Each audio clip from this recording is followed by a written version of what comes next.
Chapter 13 Southern Sudan, 2009. Nia thought it was funny. You had to have water to find water. Water had to be flowing constantly into the borehole to keep the drill running smoothly. The crew drove to the pond and back several times a day. The pond water was piped into what looked like a giant plastic bag, a bag big enough to fill the entire bed of the truck. The bag sprang a leak. The leak had to be patched. The patch sprang a leak. The crew patched the patch. Then the bag sprang another leak. The drill could not go on. The drilling crew was discouraged by the leaks. They wanted to stop working, but their boss kept them going. All the workers wore the same blue coveralls. Still, Nia could tell who was the boss. He was one of the two men who had first come to the village. The other man seemed to be his main assistant. The boss would encourage the workers and laugh and joke with them. If that didn't work, he would talk to them earnestly and try to persuade them. And if that didn't work, he would get angry. He didn't get angry very often. He kept working and kept the others working too. They patched the bag again. The drilling went on.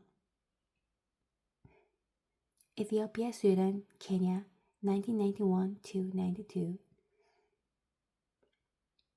Hundreds of people lined the riverbank. The soldiers were forcing some of them into the water, prodding them with their rifle butts, shooting into the air.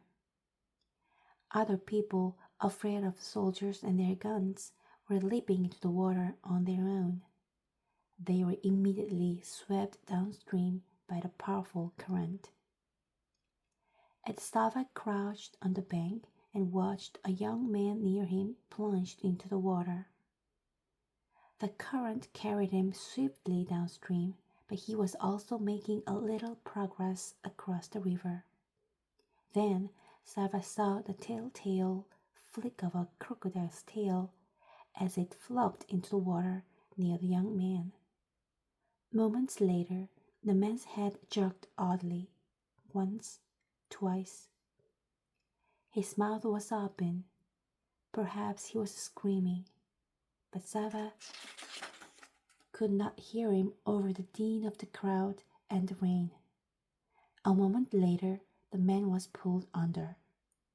A cloud of red stained the water. The rain was still pouring down, and now bullets were pouring down as well. The soldiers started shooting into the river, aiming their guns at the people who were trying to get across. Why? Why are they shooting at us? Sava had no choice.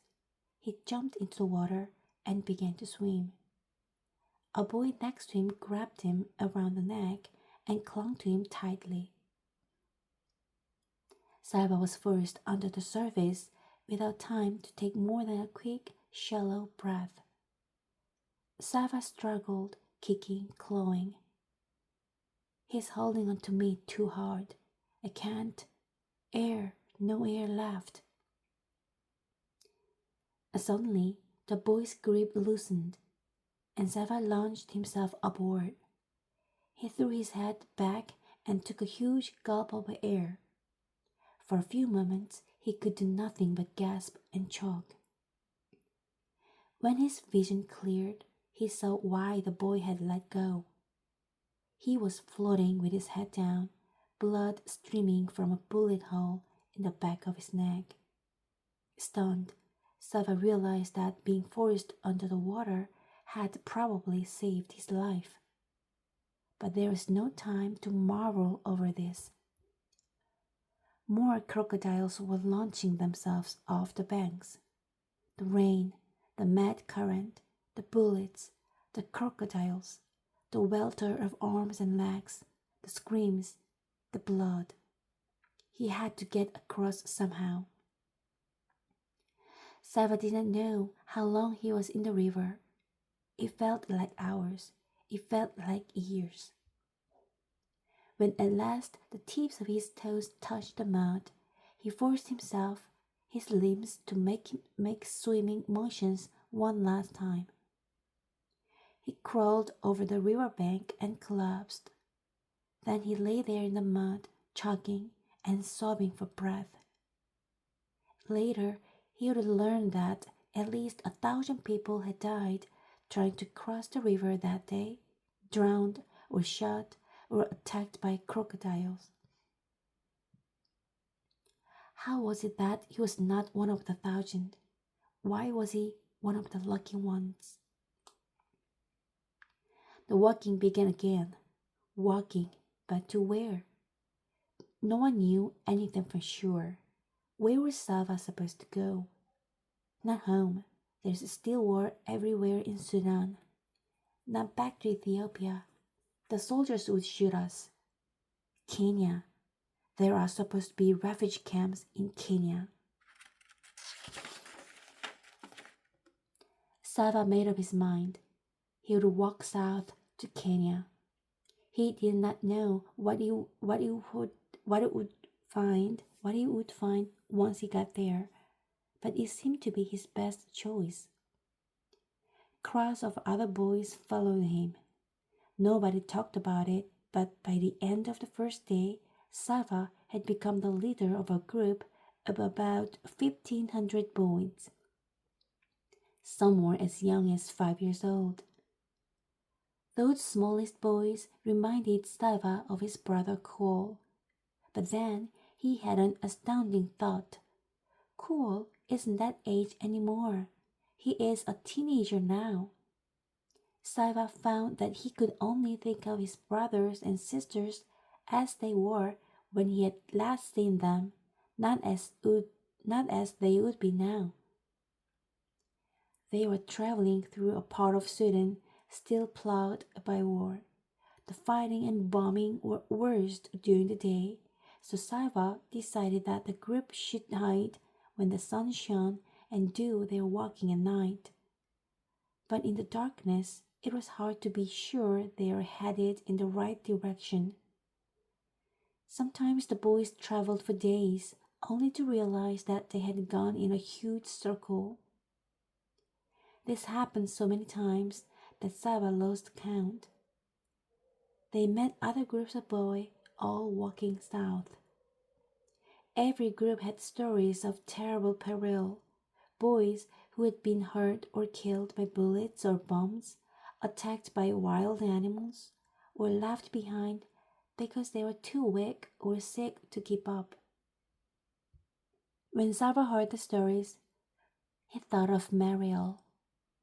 He felt his determination growing, as it had in the days after Uncle's death.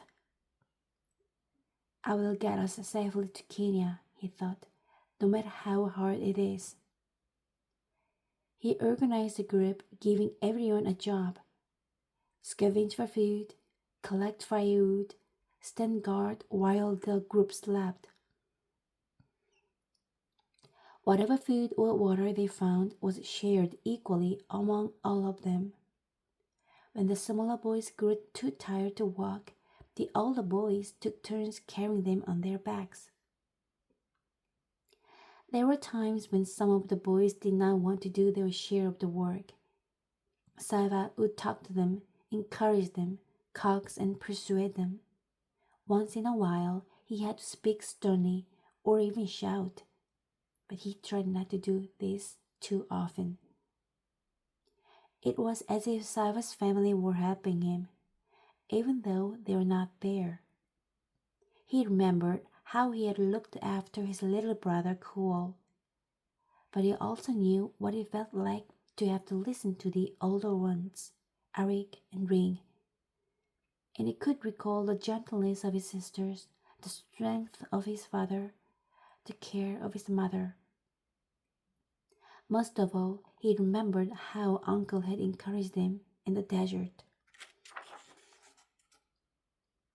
One step at a time, one day at a time, just today, just this day to get through. Sava told himself this every day. He told the boys in the group too. And one day at a time, the group made its way to Kenya. More than 1,200 boys arrived safely. It took them a year and a half.